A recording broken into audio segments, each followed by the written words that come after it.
All right, fam. Time for another episode of Treadmill Talks. I appreciate these because they make my cardio go by very quickly. Now I am playing with different sound suppression algorithms to try and remove my breathing and the treadmill sound. It'll get better over time. But in this episode, we're going to talk about my experiences dating different age demographics. So women in their 20s, 30s, and 40s. And then if we have time at the end, we're going to talk about the differences that I've experienced as a man dating in my 20s, 30s, and 40s. So this might take a few episodes, but we'll start with the female side of things first. Don't forget, hit that subscribe button. Share this video with some of your bros. Get this knowledge out to them. Let me impart my experiences to thee so that thee won't make the same mistakes I did, or do still to this day. Anyway, so let's talk about dating. So right now I'm a 40-year-old man. I just turned 40, right? And I'm on the dating scene, and I am dating 20-year-olds, 30-year-olds, and 40-year-olds. Women, I should say. Heterosexual, right? I only swing the one way. Sorry, boys. But now what I've noticed, this is a fascinating topic because I've noticed like direct pros and cons to each age group. And let's go over it. So what I will say is a lot of, I do shit on the red pill manosphere somewhat because I don't think that making men angry at women is productive at all. It should be more about adapting to the global environment and doing your best, right, to get results. But one thing I will say is what the red pill says about women hitting the wall and baby rabies and like hitting, most of that stuff does seem to be true from my experience. Let me explain. So when I go out on dates with 21, 22, 23, 24-year-olds, which I've done quite a bit this last year here, they tend to bring what I like to describe as a certain type of light or energy to the partnership. Because on paper, if you think about it, they really don't provide you with anything tangible. Like what can they? Like, it doesn't make any sense. Like, they're not going to provide you financial. They're not going to provide you a new social circle. They're not going to provide you with any skills. They barely make money to pay their own rent. Like, they're basically complete leeches to society, and they're useless, right? All they really provide you is the sweet sugar walls, as the Hodge twins used to say, right? I'm showing my age now.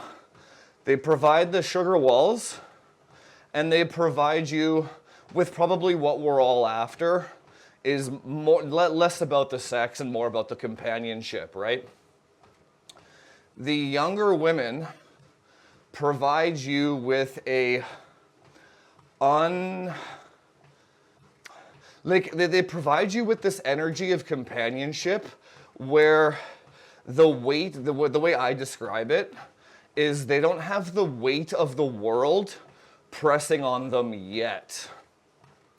And because it's more of like a daddy vibe when you date those younger girls, they're much more likely to listen to your perspective and test things that you tell them to test. Like, now a lot of people will confuse that with like grooming, But it's like,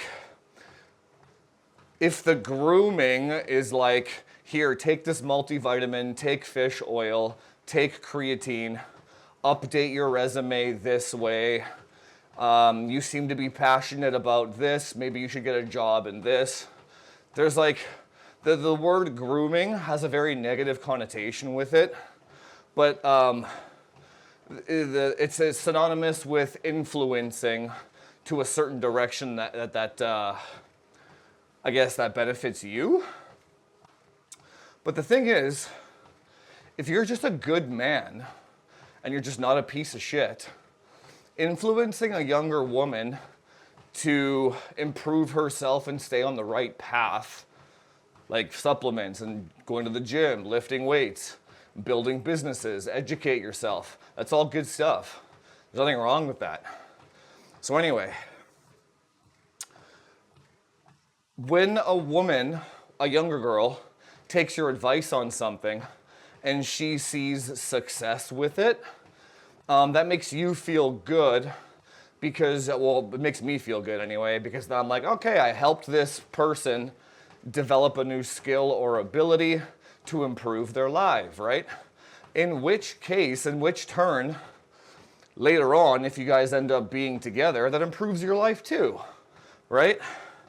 If she goes from making $50,000 to $100,000 by being with you for 1 year, yeah, that benefits her directly, but it also benefits you too, right? Now you can afford to go on better trips with her. Now you can afford to go on nicer dinners with her. You both benefit, right? That's kind of what a functional relationship is. You help each other to benefit each other so that you can both benefit, right? Oh my God, 2026 concept, right? Anyway, younger women are much, I shouldn't say easier, they're much more willing to test your theories and to find out what works and what doesn't work, because they're still navigating the world, right? Now, in contrast with 30-year-old and 40-year-old women, you know how they say, I'm sure they say this about men too, but you can't teach an old dog new tricks. The problem there is with the older women is they've done, it's not that they're set in their ways, it's just that they've survived up until that point doing what they've been doing. So it's very difficult for them to change trajectory now because they're in a state of survival. So like a single girl in her 30s is either living with her parents or living alone or what have you, right? So what's it gonna take for that woman to adapt her entire life to fit a new man, right? It's gonna be very difficult. She's also gonna be way pickier about the man she lets into her life because she doesn't have time to change lanes of the lane that she's already on, right? It's not like a disparaging thing. That's like that's probably the same way for most men too, right? It's tough to when you're set in your ways, it's tough to adapt your ways with somebody else's ways, right? It'll usually involve one person compromising much more than the other. But anyway, that's the difference between the influencing part of a younger woman and an older woman, right? Now, the younger women, other than the energy they can provide you and the adaptability that they have, there is the fertility thing. But, I mean, that's just obvious. We're just going to ignore that one for now because that one's self-explanatory. There's the fertility thing if you want to have a family. Here's the biggest con to dating younger girls. I got a story for you. So, before my marriage, I hooked up with a 20-year-old, And I was, what was I, 33 or 34? I don't remember now, 32. And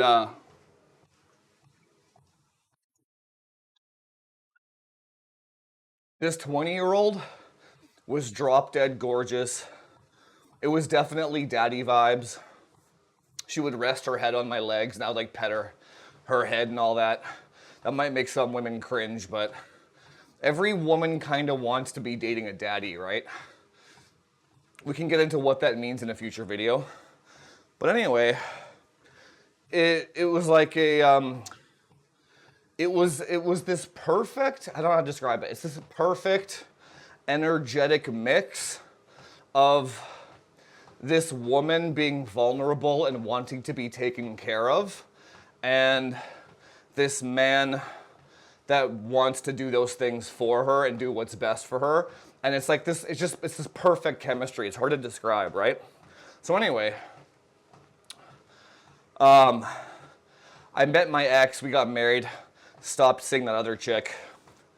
And then fast forward like 6 or 7 years after my divorce, I went and I met up with that chick again, but she was 26, 27 now. It was like this weird, surreal time skip because I hadn't seen her in that entire time.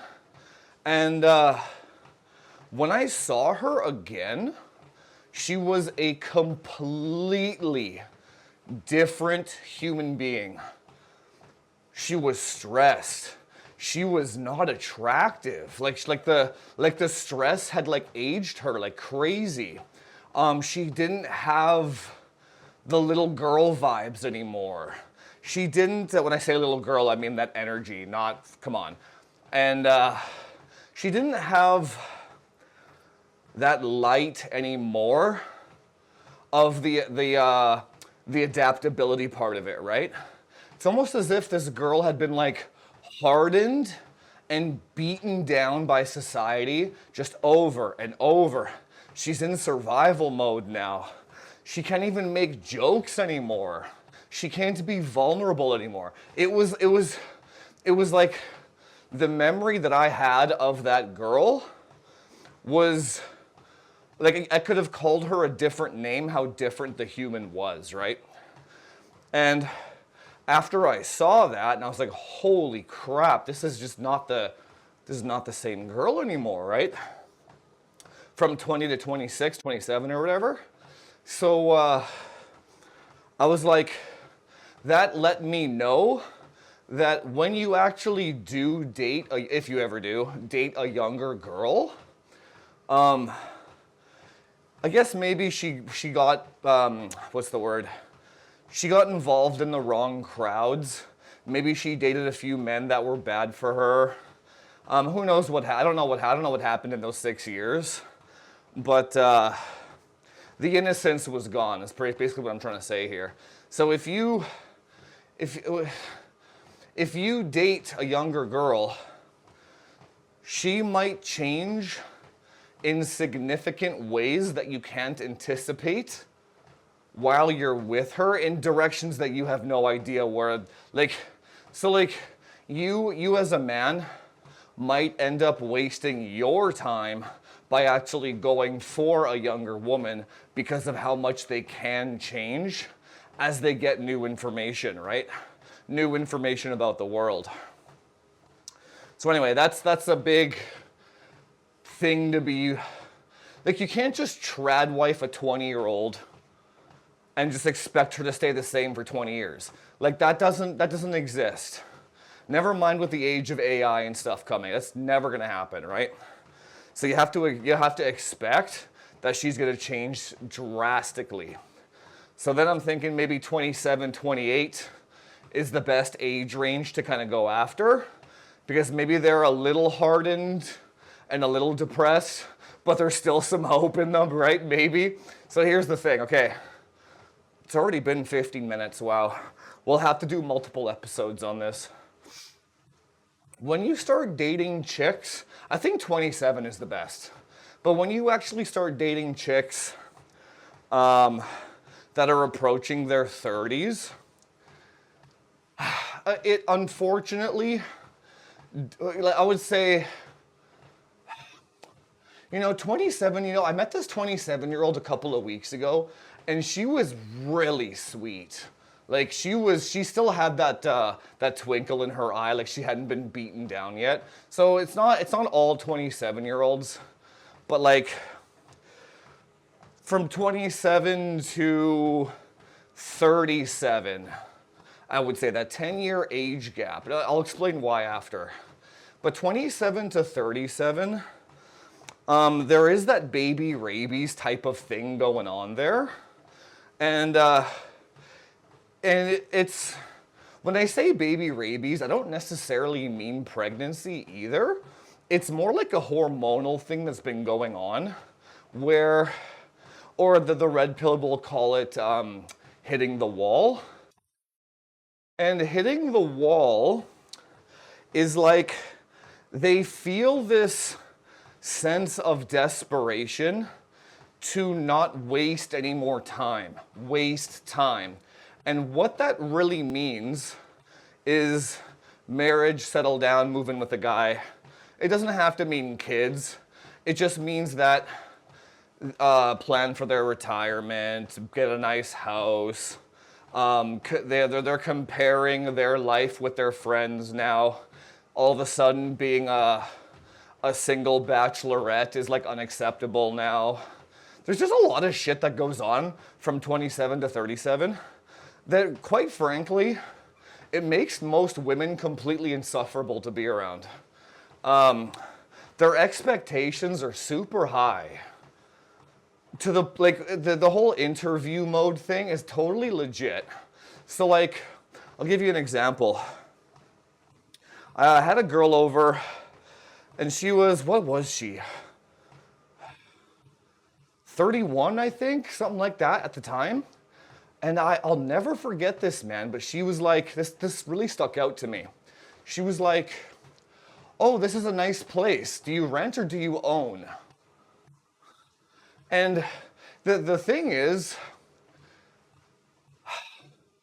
women are so bad at conversations that there's no way for you to tell if she's doing that, if she's asked that question in order to suss you up as a potential mate, or if she's just trying to make conversation and ask you questions. That's the thing.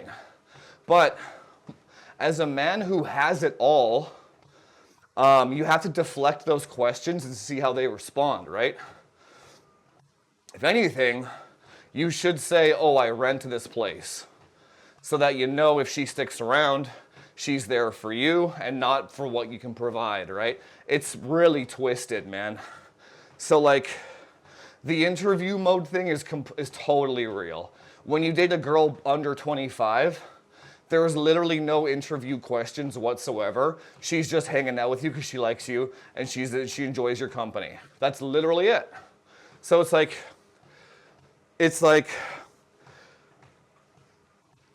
the insufferable part of it is from women ages 27 to 37.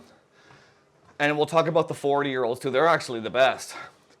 So the 27 to 37, the thing about these women that makes it so insufferable is they don't seem to give a shit about what you want. Even when you date them for a while. Like it's hard to describe. It's like they have this perceived imagination in their head of where they think they're supposed to be in life. Like, I should have a house by now. I should have a man by now. Like, they're married to their idea. And that's why they get so stressed out about it. And that's why they're not feminine anymore, right? So that they have this perceived idea in their head that I should be here by now. And they don't think about what man is supposed to be in that role. They don't care. They just want any man in that role. So the problem is, you as a man, she's basically just trying to vet you to see if you fulfill that archetype of man that she needs to fulfill her goal.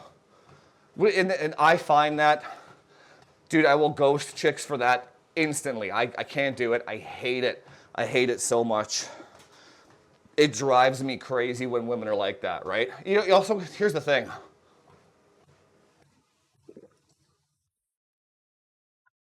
You can't blame them. Here's the thing. You can and you can't blame them. Remember the episode I did about how this will ruin every relationship? And it was the concept of women being able to firewall outside injected ideas. Here's the thing. Her imagination or her idea of where she should be in life by now, that in and of itself is an injected idea. Whether it be by society, her friends, her family, her mom, her dad. It's like, oh, you're 29, 30 years old. Time to settle down. Why don't you have a man? It's all injected ideas. Which, that sense of desperation of those women in that age group is literally their own worst enemy. So they're either going to be stuck with a beta that's never dated before, who they're just going to end up resenting and divorcing anyway and destroying anyway. So like that's how you know that they care more about their idea than than you basically. Because if they actually cared, they don't even care about themselves, man. They don't even care about their own happiness. They only care about fulfilling that injected goal to make them seem like they made progress in their life or something. It's brutally insufferable, dude. Anyway, that's the big problem with 27 to 37. It's not even about kids and baby rabies. It's about, I need to be where everybody else is supposed to be. Therefore, I need you, pluck random guy that doesn't matter, that doesn't even make me happy, fulfill my imaginary goal. It's so toxic, dude. It's the most toxic ass shit. Anyway, let's talk about 40-year-olds. Now, 40-year-olds are legit, dude. I will say, you know why? It's fascinating. So I've met she was 39, but so let's say I've met like 3 40-year-olds in the last few months here. One thing I've noticed about the 40-year-olds that are single is they just tend to seem to be happy, just like doing their own thing. And they don't seem to burden you with their problems, which is really nice. It's almost like from 20 to 27, they have like the light or the hope and the dreams and all that, and they just like your company. And then from 27 to 37, they're absolutely insufferable because they only care about their goal and meeting the imaginary idea. And then if they hit like 38 or 39 and they've come out the other end of that, it's almost like they've accepted defeat, or they've come to the realization that living your life for somebody else's injected idea doesn't actually bring you happiness. There's a lot of reasons why, but when you date a 40-year-old, it feels the same as when you date the younger girl. It's the craziest shit. So you're like, oh my God, because they have their own money, they don't really need you for anything other than your company. It's kind of the same thing as, they're like 40-year-old women are like men, where they've got everything that they need in life except the companion part of it. So when you actually hang out with a 40-year-old, all you really get is the companion part of it, which is what most men just want anyway, right? So they're the best. And you don't have to take care of them. You don't have to pay for anything with them. You don't have to fix their toilets, like they got it, like they're set, right? So they're just super happy. They travel, you can travel with them. The only problem is the fertility part of it. So I think maybe like it's tough. Sometimes you'll meet like these 40-year-olds and you're like, do you want to have, I met a 46-year-old last year actually. And I asked her if she wanted kids. And she's like, oh, if it happens, it happens. I'm not opposed to it. I'm like, you're 46. Like, what the hell?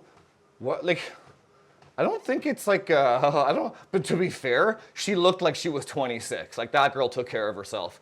I got another story about that too, about like plastic surgery and stuff. But this girl actually didn't have plastic surgery. But anyway, I was like, holy shit. It's like, there's a little bit of copium even at that level too. We're like, oh yeah, if I have kids at 46, I'm like, oh my God. Like, I don't think you have any eggs anymore, woman. But again, that woman, that 46-year-old, was like one of the most fun chicks I've ever hung out with. Because she doesn't, they don't even ask you interview questions.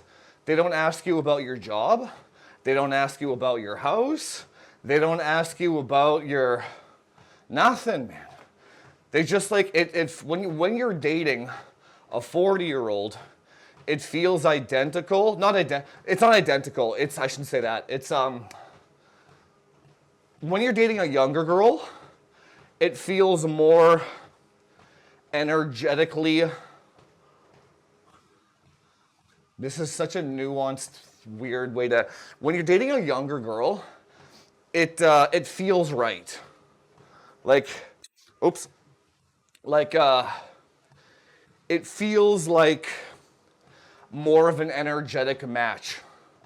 Like, I don't know if it's a primal thing or, I don't know. I think it's the way that they provide their energy to the relationship. Like they give you all they transfer all their hopes and dreams into you, and they're comedy, they're funny, they don't really have the weight of the world. When you're dating like a 40-year-old woman, they don't have that energy anymore. Like they don't really have any hopes and dreams anymore. They don't really provide you with like amazing comedy.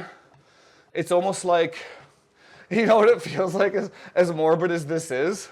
It's like when you hang out with another 40-year-old, not saying you can't have fun, but it's almost like two people that are like defeated by society, just like existing together, which is actually pretty cool. It's not a bad thing, right?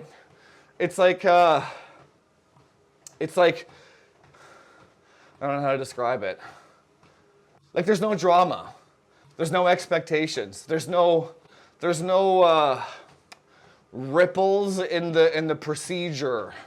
It's like hey, very logical, very easy, right? It's like hey, we're gonna meet up on Saturday at this restaurant. I'll pick you up at 7. And she replies, she's like, oh yeah, great. I'll wear, what do you want me to wear, kind of thing, right? Very hassle-free. It's fascinating. So, depending on where you are in life, you know what I will say? The interesting thing is about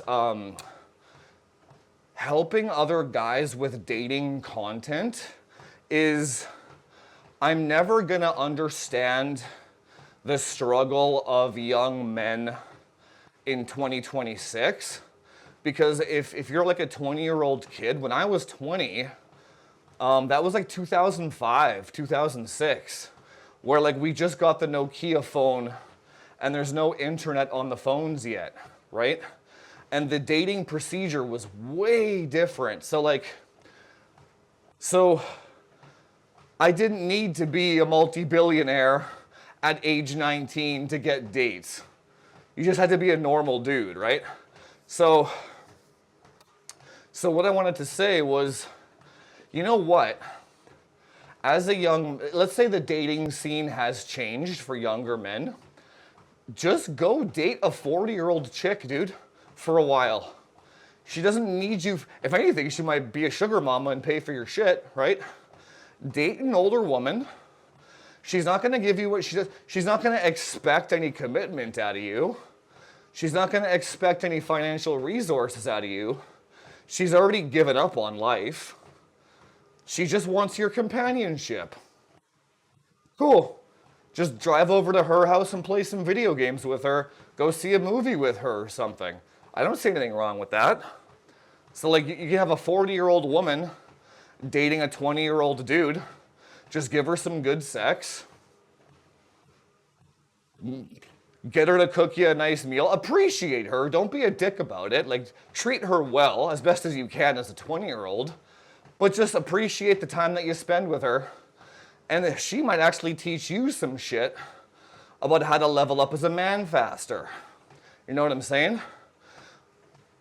I mean, it goes both ways. What we were talking about before, where dating a younger woman gives you that light and that energy. I'm not sure if it's the same in the reverse because young men seem to be very stressed out, like the male loneliness epidemic. But don't be afraid to date these older cougars, man. Like, they're good people too. Date them for a while. You both kind of know what it is. It's a situationship for a year or two, just companionship and fun. They know they're not going to have kids or marriage now. And it's fine. Learn as much as you can almost see, if you're a 20-year-old guy dating a 40-year-old woman, you can almost see it as a learning opportunity to improve yourself. You know what I'm saying? Anyway, it's already been 30 minutes. Wow. So we will definitely have to do an episode 2 on this. But from the man's perspective, or from the female's perspective. But from a man's perspective, 20 to 27, prime. 27 to 37, completely insufferable. And then like 38 and beyond, they're actually super awesome. So keep that in mind. Don't forget to subscribe. Share this information with all your bros and all your friends. Comment down below if you have similar experiences to mine. And I'll see you guys in the next one. All right.